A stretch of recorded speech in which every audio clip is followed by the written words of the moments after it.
व्यासपीठावर उपस्थित माझ्यासोबत काम करणारे प्रशासनातले माझे सर्व सहकारी आणि माझी ही 6वी मीटिंग आहे।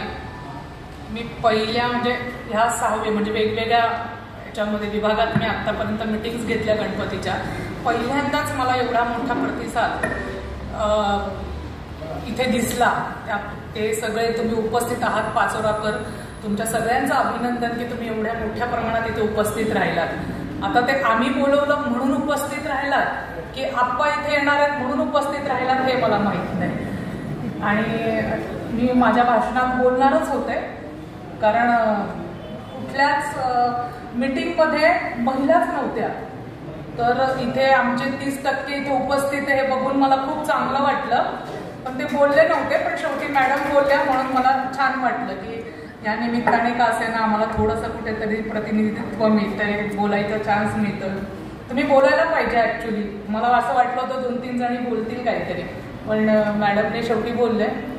आणि सगळे कॅमेरा घेऊन उभे असलेले माझे सगळे पत्रकार बांधव त्यांचंही मी स्वागत करते। सगळ्यात पहिल्यांदा तर आभार मानते की तुम्ही इथे आज माझ्या वाढदिवसाच्या निमित्ताने माझा इथे सत्कार केला। माझा पहिलाच वाढदिवस असावा की एवढ्या मोठ्या माणसांमध्ये साजरा होत होती, त्याच्यामुळे वाढदिवसाचा जो आनंद आहे तो द्विगुणित झाला। थोडं आता आजच्या विषयाकडे वळूया। सगळ्यांनी आपल्या भाषणात सांगितलं की पाचोराकर खूप शांत आहे, सर्व धर्म समभाव हे ते सगळं शांत आहे। मला पण 1.5 वर्ष झालं, मला ही गोष्ट एकदम मान्य आहे। पाचोऱ्यात खूप शांतता असते, पण ही कधी कधी इतकी भीती वाटते ना की ही वादळापूर्वीची शांतता नसावी।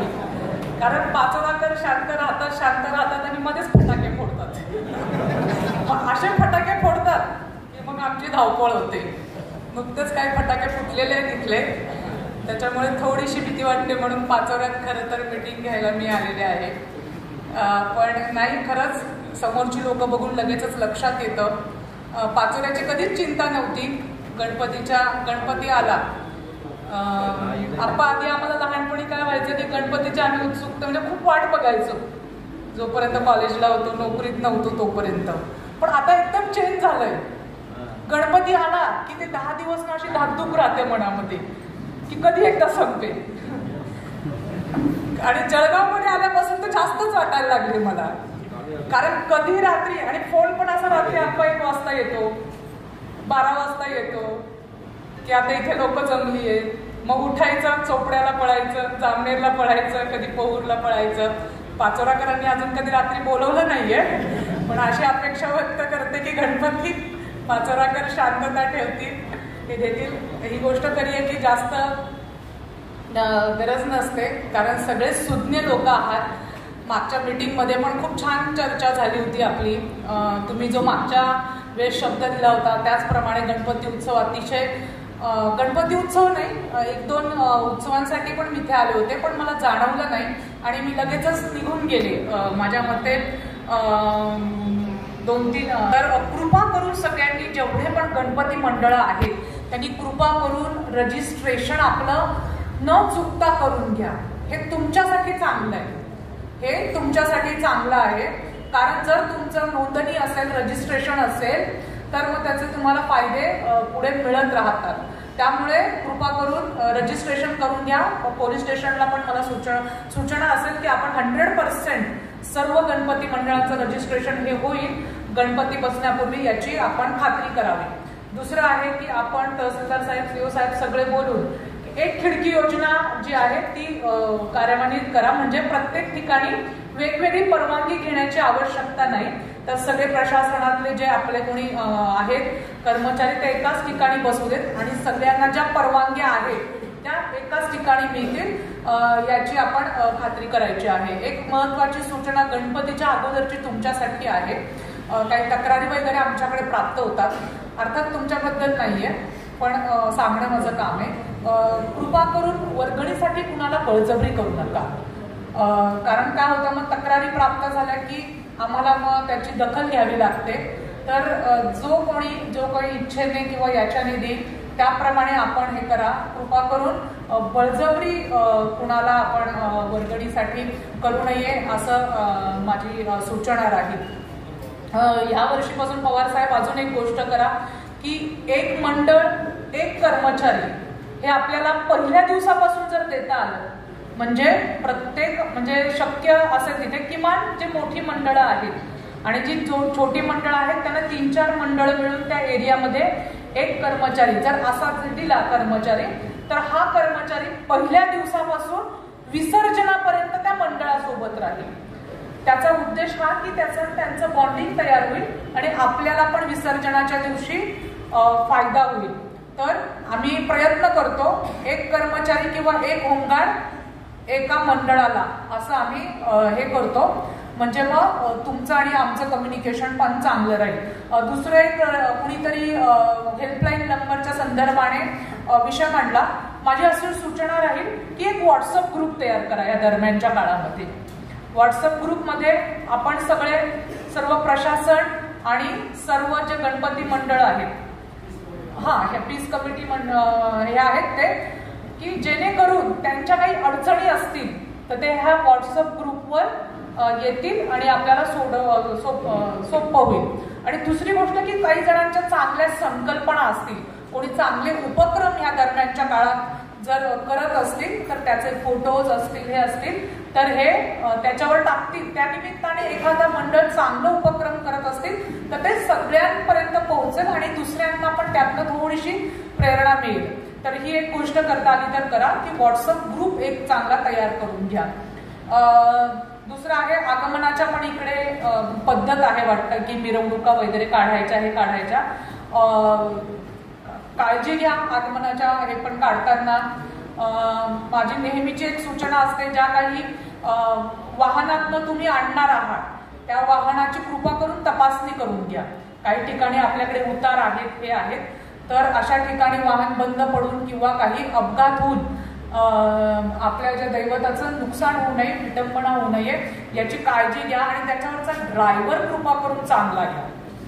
बरोबर आहे. मला बऱ्याचदा असं निदर्शनास येतं तो ड्रायव्हर गाडी बंद करतो आणि स्वतःच नाचायला जातो असं बऱ्याचदा आणि कुठल्या आपली पदार्थ खाली असेल तर मग विचारायलाच नको. तर मग कृपा करून जो ड्रायव्हर आहे तो चांगला असावा. जिथे पण तुम्ही मंडळ तुमचं बसवणार आहात जर रस्त्यात असेल तर रस्त्याचा 1/3 पार्ट हा वाहतुकीसाठी हा सोडायचा असतो असा नियम आहे. तर कृपा करून जे नॉर्म्स दिलेले आहेत त्याप्रमाणे आपल्या मंडळाची जी आहे विड्थ आहे हाईट आहे ती असावी तर ते पाळा.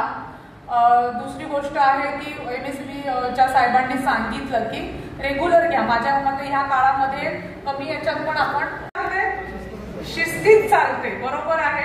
तर याच्या मागे आमचा हा स्वार्थ आहे.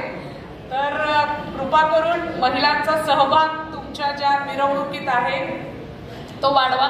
टाळ्या फक्त इकडनंच आल्या इकडनं काही आल्या नाही म्हणजे ते बघा काय आता तुम्ही आपण हे आहे जसं तुम्हाला जसं गणपती उत्सवाचा आनंद घ्यायचा असतो आज घरी जाऊन तुमच्या घरातल्या महिलेला विचारा तुला आवडेल का घ्यायला म्हणून आणि मग ते काय म्हणतात त्याचा मला फोन करून सांगा. तर कृपा करून सहभाग वाढवून घ्या आणि करा ना महिलेला खजिनदार करा तुमच्या मंडळाचं.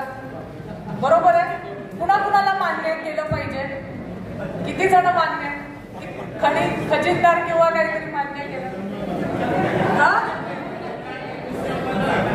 तुमचं बघा किती व्यवस्थित सगळं जे हे आहे ना ते किती व्यवस्थित होतं. खूप कमी जणांच्या हात वर आले. ठीक आहे काही हरकत नाही. प्रयत्न करा. सांगणार नाही जास्त ह्याच्यात. विसर्जन मिरवणूक जी आहे ती शांततेत वेळेत सुरू करा आणि वेळेत संपवा. बरोबर आहे. वेळेत संपवा. कारण कसं आहे बऱ्याचशा जो क्राऊड आहे तर आमचं ठीक आहे की आम्ही सहन करू शकतो पण कधी कधी आम्ही मुद्दामून आमचे जे वयस्कर हवालदार आहेत ASI त्यांना आम्ही त्या डॉल्बी जवळ उभं करत नाही. कारण माझ्या डोळ्यात देखत मागच्या वेळेस पण मी उदाहरण बहुतेक दिलं की पुण्यामध्ये माझ्या डोळ्यात देखत आमचे एक 56 वर्षाचे हवालदार हे फक्त त्या डॉल्बीच्या आवाजामुळे मृत्यू येऊन मिरवणुकीत मिरवणुकीत त्यांचा मृत्यू झाला आणि एवढी प्रचंड गर्दी होती की आम्हाला त्यांना पटकन दवाखान्यात देखील नेता आलं नाही. तर हे फक्त आमच्या बाबतीत नाहीये, आपले वयस्कर लोक असतात, बऱ्याचदा गर्भवती महिला ह्या असतात, आपल्या बऱ्याचशा मिरवणुका ह्या नागरी भागातनं जातात. तर आपल्यासाठी नाही तर किमान त्यांच्यासाठी आपण आवाजाची मर्यादा, मला मान्य आहे सण आहे उत्सव आहे तर त्याच्यासाठी आवाज असणं किंवा काही स्पीकर असणं गरजेचं आहे, पण आपल्या हातात आहे की आवाजाची मर्यादा ही ठेवणं. तर मी आव्हान करेल की आपण तसं संकल्प करूया की आपल्या सण उत्सवामुळे कुणाला त्रास होणार नाही याची दक्षता घेऊया. दुसरा ईद मिलाद पण 5 तारखेला येतोय. अर्थात नेहमीच दोन्ही सण आपण बघतायत की कंटिन्युअसली दरवर्षी एकत्र येत आहेत. जे सण आहेत ते आपले किंवा मुस्लिम धर्मीय आपल्या बांधवांचे सण आहेत आणि आपले हिंदू धर्मीयांचे सण हे सूर्य आणि चंद्र याच्याप्रमाणेच येत असतात, त्यामुळे ते एकत्रित येतात. मग मी नेहमीच म्हणते की जर चंद्र सूर्य हे कुठलाही धर्म पाळत नाही, हे पाळत नाही, तर आपणही करूया आणि दोघांनी एकमेकांच्या उत्सवात आनंदाने सहभागी व्हा. आणि पाचोऱ्यातलं तुम्ही वातावरण जे म्हणताय की आमच्याकडचं वातावरण खरंच खूप हेल्दी आहे, खूप चांगलं आहे, तर हे वातावरण असंच अबाधित राहू दे आणि पाचोराकरांचं उदाहरण हे संपूर्ण जळगावने घेऊ देत अशा शुभेच्छा व्यक्त करते. आणि माझं जे लांबलेलं जे त्या इथे संपवते. धन्यवाद.